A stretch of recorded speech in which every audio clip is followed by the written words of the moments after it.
بسم الله الرحمن الرحيم الحمد لله رب العالمين اللهم صل وسلم وبارك على عبدك ورسولك محمد وعلى آله وصحبه أجمعين وبعد السلام عليكم ورحمة الله وبركاته ስንቶቻችንን በእስልምና ውስጥ እድሜን ያስቆጠርን? ከፊሎቻችን 10 ዓመት ኑረናል፣ ከፊሎቻችን 20 ዓመት ኑረናል፣ ከፊሎቻችን 40፣ ከፊሎቻችንም 30፣ 50፣ 60፣ 70፣ 80 አላህ ይወፈቀው በእስልምና ውስጥ የኖረ አለ። ግን በእስልምና ውስጥ ረጅም እድሜ ማስቆጠር ዋጋ የለው። እስልምና ውስጥ ረጅም እድሜ ማስቆጠር ሳይሆን ትልቅ ደረጃ የሚያሰጠው የመልካም ስራ ባለቤት መሆንን ነው። ለዚህም ሲባል የአንድን ሱሐባ ታሪክ በተወሰነ መልኩ ማንሳት እፈልጋለሁ። ያ ሱሐባ ሰዕድ ብኑ ሙዓዝ ረዲየላሁ ተዓላ አን ሰዕድ ብኑ ሙዓዝ በመባል የሚታወቅ ሱሐባ ነው።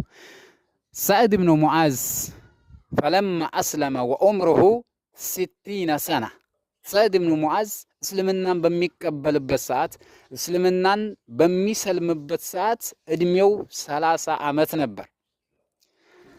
ወለማ ማት በሚሞትበት ጊዜ ደግሞ ወዑምሩሁ 36 ሰና እድሜው 36 ዓመት ነበር።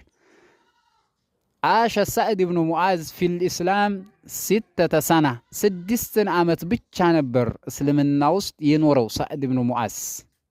ወላኪን ሒነማ ማት ነገር ግን በዛ በሞተበት ሌሊት በሞተበት ሰዓት ነዘለ ጅብሪል ዓለይሂ ሰላም ኢለ ነቢይ ዓለይሂ ሰላቱ ወሰላም ጅብሪል ወደ ነቢዩ ሰለላሁ ዐለይሂ ወሰለም ወረደ በትልቅ ንግግር በትልቅ ሁኔታ።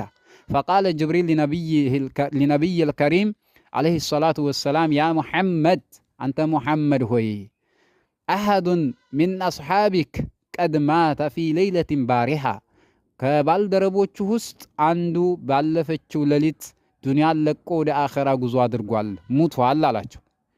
ከዛም ስሙን ነገራቸው።